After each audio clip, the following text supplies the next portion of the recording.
this week's edition of WCS Sports Connection. I'm your co-host, Jimmy Qualls, and with me, as always, my co-host, Tate Mathews. It is the Summit Week. Spartan is here. The Sparty head coach, Coach Coleman, head coach of the football team at Summit High School. Coach Coleman, how are you doing?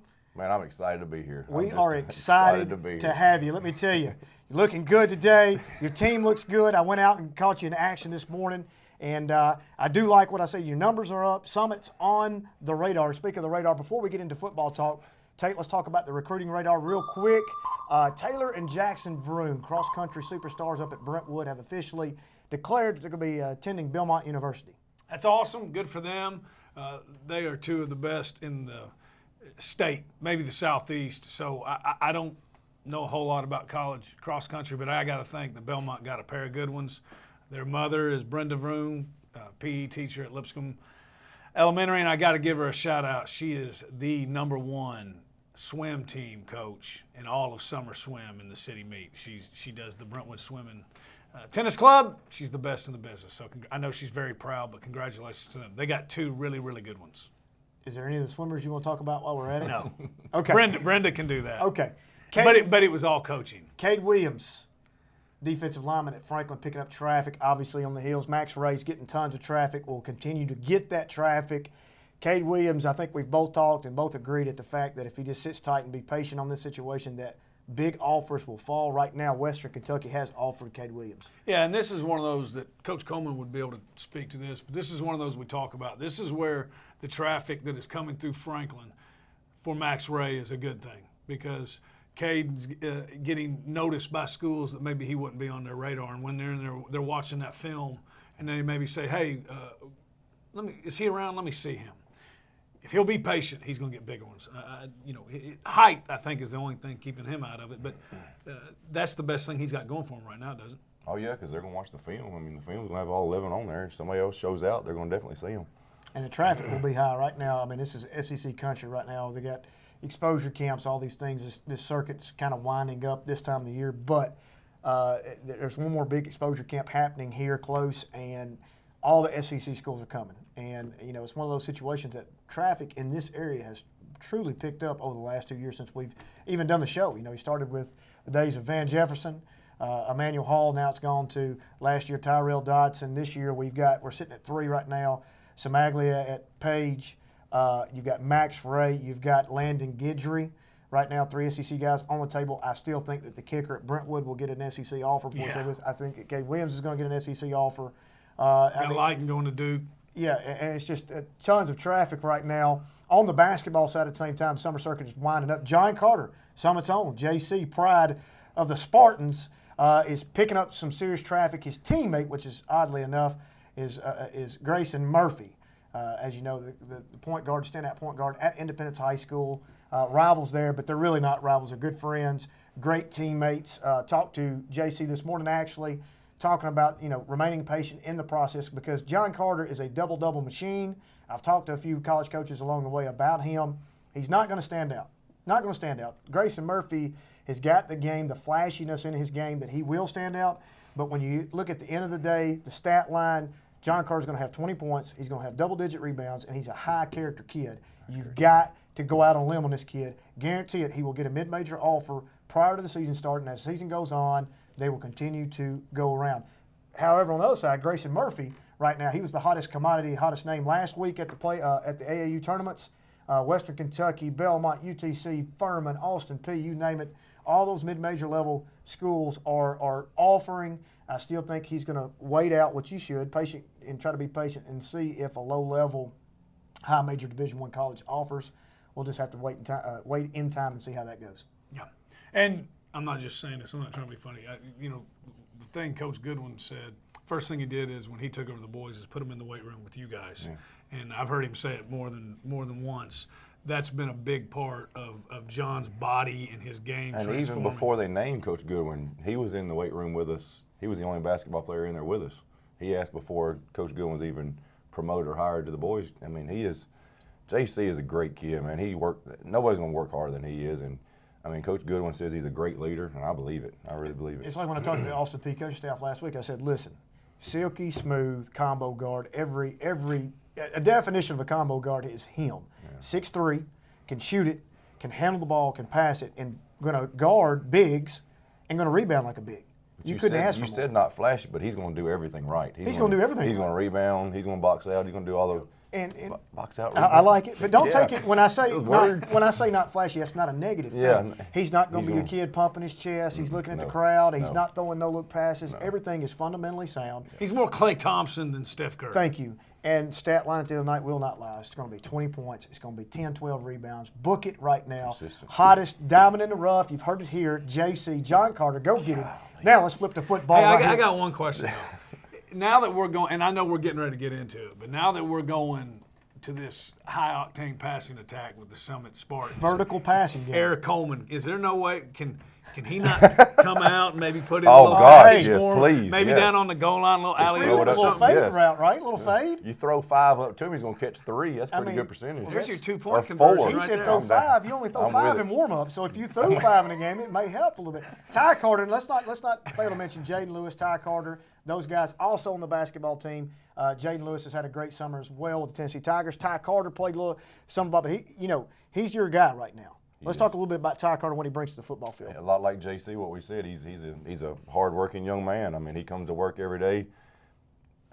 Not flashy like you were saying, because he's there, he's working, he's doing everything you ask him to do. You never have to get on to the kid. He's going to be special. He's going to be a workhorse for us this year, I'm sure.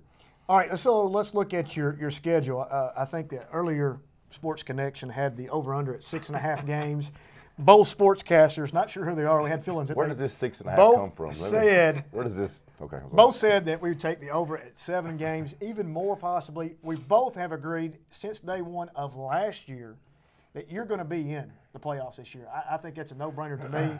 I think that's a very good goal. I think that was a goal last year that you came 1 game short in that Monsoon Bowl. If and buts, we go back and look at that. Anything changes, you get in. We firmly believe that's, you can't hide anymore. We talked about that off air. Summit cannot hide anymore. It's not the stepchild. It's not the young school anymore. You're on the radar. How do you deal with that with your team? Well, we just talk about expectations. We just tell them, we're building off last year. Last year was 4-6. We've got to be better. We've got to get better each year. And, we talk a lot about embracing expectations with the kids. I mean, they've never had expectations on them before. They've never got this exposure really much before because, such a young school. But on the other hand, I think these kids almost deserve it because they've worked their butts off. You know what I'm saying? You've got this senior class of 13 kids.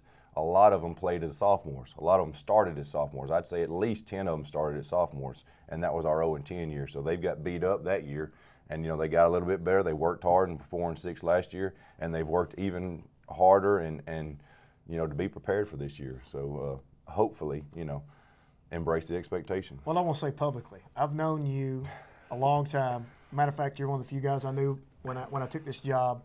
What you have done there, you're to be commended. And we don't pump each other too often because we're best friends. But I'm being honest.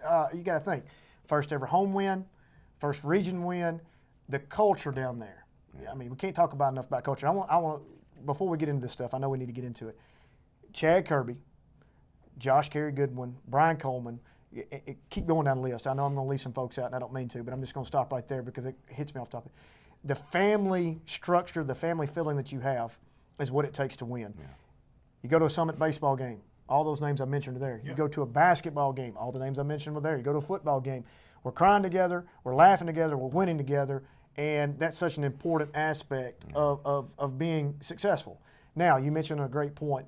You're year 3 with those guys, going to be seniors year 4 now with those seniors playing. This is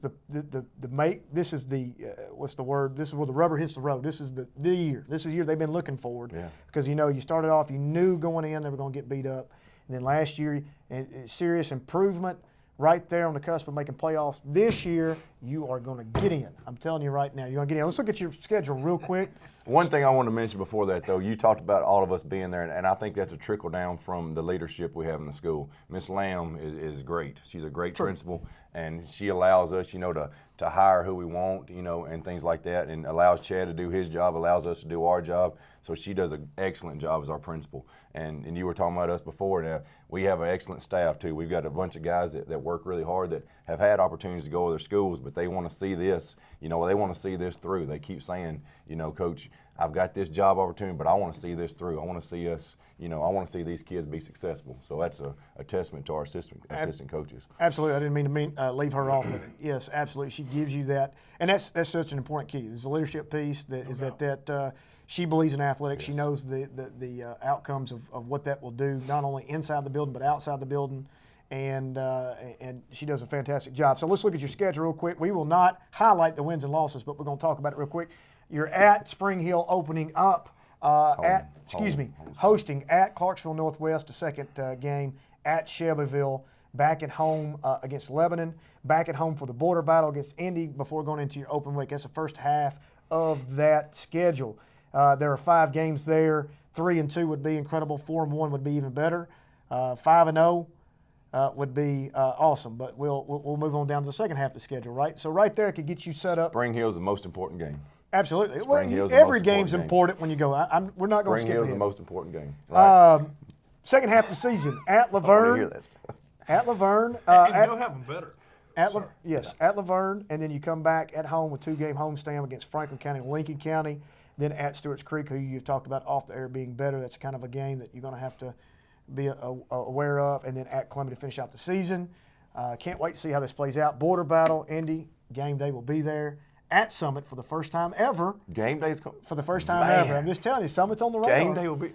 So, Tate, let's talk about the chalk talk. Let's get into some action here and tell us a little bit about the wing tee offense. Okay, the wing tee offense. I've had a lot of experience in the wing tee. When I was at Marshall County, we ran it, and then when I went to Forest, we also ran it under Coach Tate a lot at Riverdale. He ran a wing tee, / spread offense, and he would agree with it too. I think he said that was the most fun he had as an offensive coach, was doing that. We had some great players, and he was kind of morphing the wing tee into a spread type situation because everybody wants to see it spread out. But the wing tee, what it does is it allows you blocking angles. When your linemen aren't that big, they're not going to really press a guy backwards as a one-on-one situation. The wing tee creates angles for them to get their head across and to block people that maybe they don't expect them blocking them. They're not blocking the guy right in front of them very often. So it helps smaller linemen out, and it helps if you have a lot of backs too and not very many wide receiver types, and that's what we had when we got to Summit. And it's an under the center type offense. So it's predominantly run, but you can throw the ball. Do you run it? Do you throw it vertically at all? Do you throw the vertical? Well, were you at Riverdale when you were there? Was Dylan Woodruff there? That's Woody, yes, sir. That's threw the ball a lot with him. It just depends on who your quarterback is. Yes. Sorry, Woody was a great quarterback. So is it easy to say, because we're going to break this down to the point for nobody knows anything about football, so I'm going to throw myself in that right there. A lot of misdirection. A tight end based offense too. This is our spring scrimmage against Page. Is that screened up? Okay. The tight end will be right here. It's a tight end wing. We call this guy the wing back. This guy's the tailback. This guy's the running back, and then you got your wide receiver out here. Quarterback's under center. Okay. We use a lot of motion too, either it be speed motion straight across or vertical motion kind of back a little bit. This is we call this our Navy formation, and I believe we're going to be running 21 trap. Trap means you are trapping essentially a defensive lineman here. So the first line right here will not block him. So he kind of thinks, well, I'm unblocked. Well, what'll happen is this guard will pull and trap him essentially. He won't see him coming. Tailback right here, Peyton Craig, is a newcomer to us. This is his first year with us playing football. He's a little short in stature, but he kind of gets lost in the line. And you can see usually what happens. He's got really good speed. So right there, you had a possibility of handing off to 3 separate people almost, right? Yep. You've got motion right here. See that's the kind of quick motion we have. That's Tyler Palmer, and you see his ball fake. It looks like he's getting the ball too. So those linebackers are thinking that either one of those two backs could be getting it. And the ball's already gone at this point in time, correct? Mm-hmm. All right, so when we get back, when we come back, we're going to continue our visit with Brian Coleman, head coach of Summit Spartans, looking at the wing tee offense. Stay with us. We'll be right back.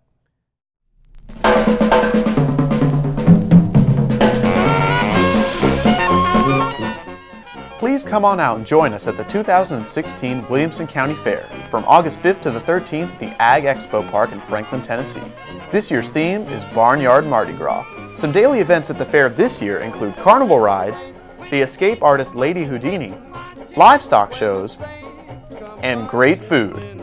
Some special events include Elvis tribute artist Sean Clush and Cody Ray Slaughter,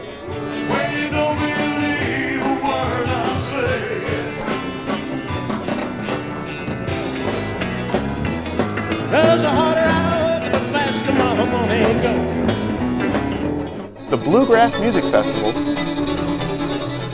and much more. Ticket prices are $7 for adults, $4 for children ages 6 to 12, and children under 6 get in free. Hope to see you there. Hello and welcome back to WCS Sports Connection. We're visiting with the head coach of Summit Spartan football team, Brian Coleman. Coach Coleman, please continue on with your wing tee offense. Okay, what we have here again, we have Navy as our formation, and then we're running 21 trap.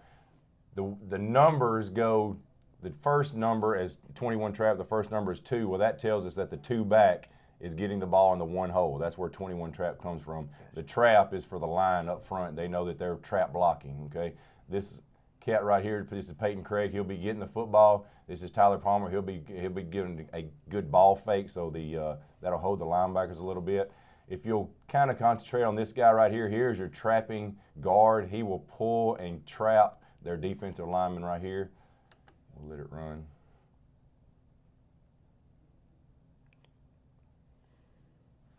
So let me ask you a question. You got a great breakout run there. That obviously doesn't happen every single time. How do you keep the defensive line honest with your receivers out there wide? How do you keep them?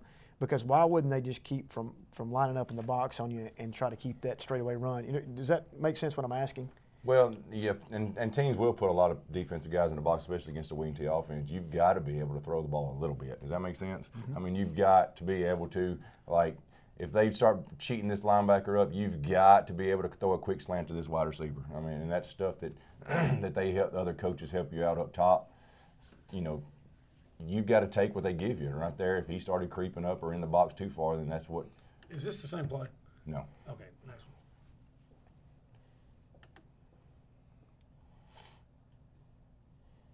This is one of our staples right here. This would be a Navy formation again. This will be 38 jet. It'll be 38 jet. Navy is the formation. 3 back right here, getting the ball in the 8 hole. Jet is just telling the line what to do. This is 38 jet. A lot goes into this as far as the handoff goes. If you can see this guy right here, he's going to get the handoff real quick. You've also got a pulling guard. This play side guard is 61. That's PJ. That's Rod Green. He's getting out there and leading up. Christian Snyder running the football right there. We've also got a ball fake by Peyton Craig. He's essentially should be running the same play he ran before on the score. He needs to take that straight up. And you can come back with that and give it to him if you want. Yes, you can always come back. If somebody's up top watching, if they're all bailing out of there. If they're all going with that jet motion, come back to we've this. got something else to come back to. Tyler Palmer right here throws a good block if you watch him. The backs, I mean, all backs have to block before you even get the ball. You got to block a lot. If you like to share the ball, this offense is for you. No doubt. If you Yes, don't sir. like to block as a running back, this isn't for you. This is not for you. I mean, you've got to help your buddies out. You got to be a good teammate and be able to block for them just as much. If you just scored a touchdown, you better be ready to block.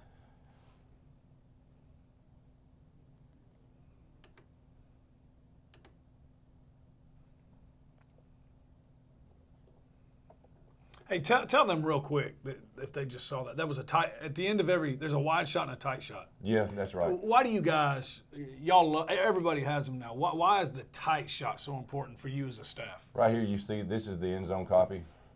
And so it kind of helps you with your blocking It scheme. really helps with your line. It really helps with your line. And another thing coming up this year, and I don't think teams have used it in the past, HUDL sideline now. That's a new thing.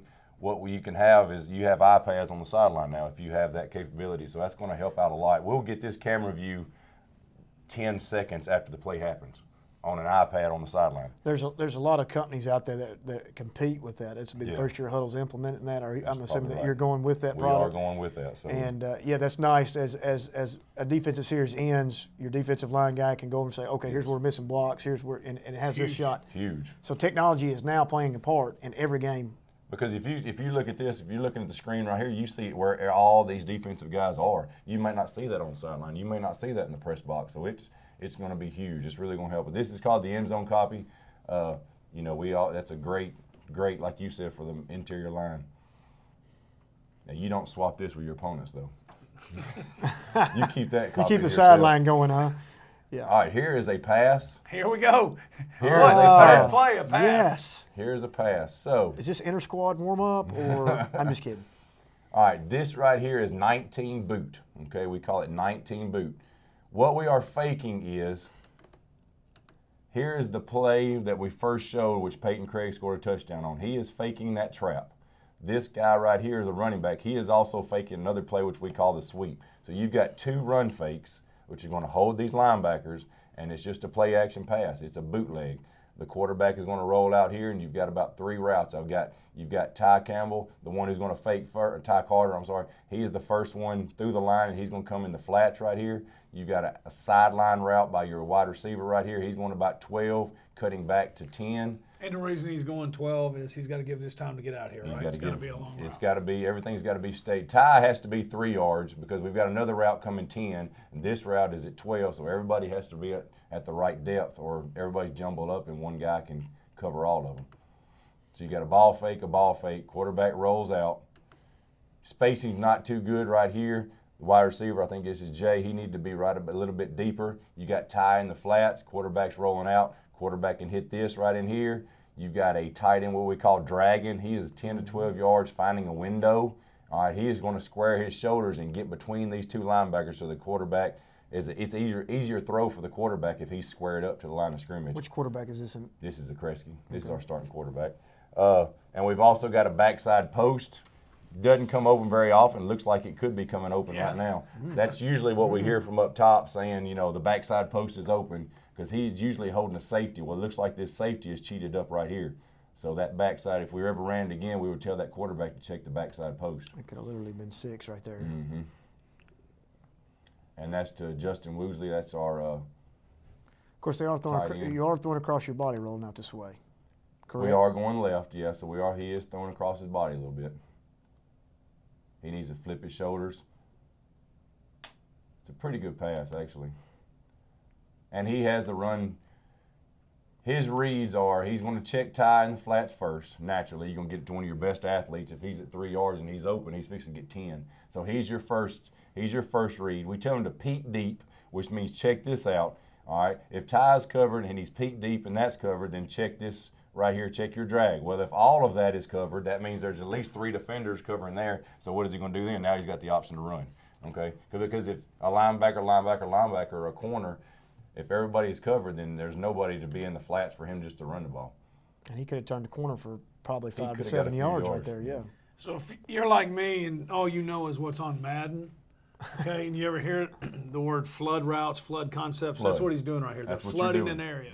You're flooding this area. Because what defenses usually have, they have an outside linebacker and they have a corner, which is just 2 defenders. Well, we're putting 3 offensive guys against 3 defenders, if that makes sense. Now, I know they have middle linebackers. The middle linebackers should have been held with our ball fake in there with the 2 run fakes that we gave. So that holds those middle linebackers. So we're putting 3 on 2 out here. And if that safety decided to come down and help right here, well, we're fixing to put 4 because he's running the backside post. And that's why it all works together. The greatest thing that could have happened, not only was that a touchdown run, but on that trap they hit big, it's definitely going to hold that linebacker. That's going to hold that linebacker, right. If he goes flying out of there, yeah, definitely going to help that linebacker. So now, basically, your run has set up the throw. That's right. Because your linebacker's trying to be responsible and not give up the big play again. It's kind of like the wishbone. This offense, you have to be disciplined or you're in trouble.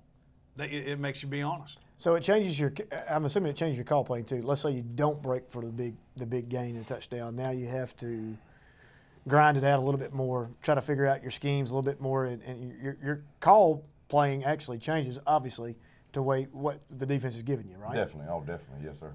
And years past, we haven't had the big play capability because we weren't really that fast in years past, and we'd have to 3 or 4 or 5 yards. But now, we're getting more athletic and faster and stronger, so now those big plays do come, and that's really going to hold those linebackers a lot.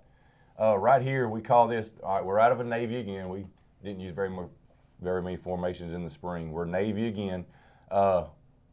We are running what we call 34 scissors. This is actually a double handoff play. This is a pretty hard play to do. You've got to really practice it a lot. We do it daily.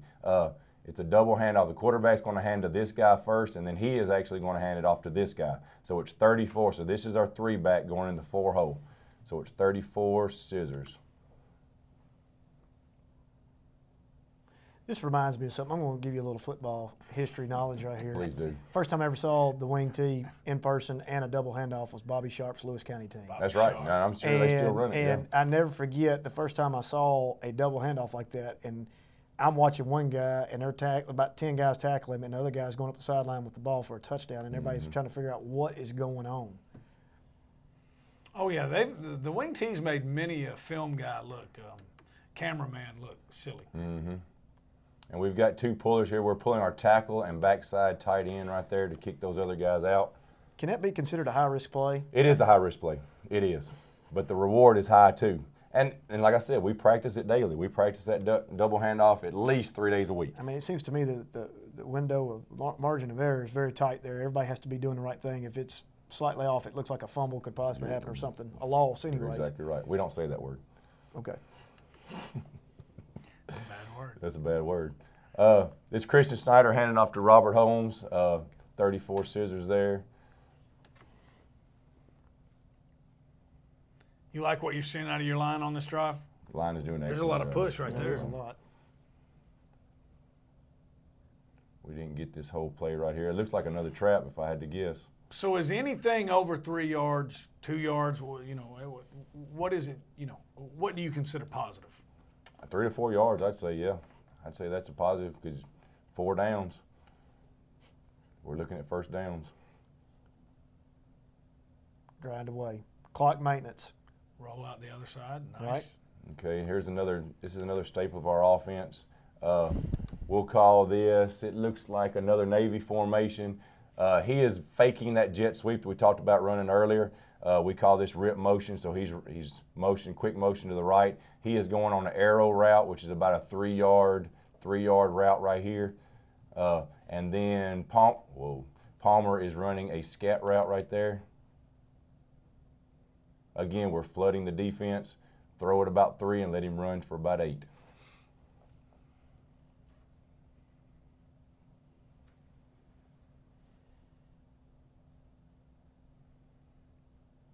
Now, we've talked about it before. We've got just a few minutes left. We've talked about it before, Coach Coleman. You play a team that might be more athletic, more dangerous, if you will, on the offensive side. If you can get this offense rolling, it shortens the game. It keeps you on the field longer to possibly help you out with that clock control that we talk about so often. Independence on the other side is a flip of the coin. They want to score as fast as possible and try to get it back. Mm-hmm. So, it's an interesting dynamic to how this typical offense, if the run's working, what it'll do for you. If the run's working, you're running the clock. You can't lose the football. You can't fumble the football. You can't have negative plays. If you keep getting positive plays, 4 yards, at a chunk, then you're keeping their offense. If they're a good offensive team, you're keeping that's the best defense you can have is to keep their offense off the field. So we're grinding it out, getting first downs, and protecting the football. It helps the defense out a lot. Well, I have to say, Tate, this has been fun. Coach Coleman he's official, man. He is grown in his professional status in the media. He is comfortable in front of the screen. He's done a great job here. In all seriousness, cannot wait to see what Summit has in store. Best of luck to you on this season. Thank you for joining us for Chalk Talk today on WCS Sports Connection. We'll see you next time.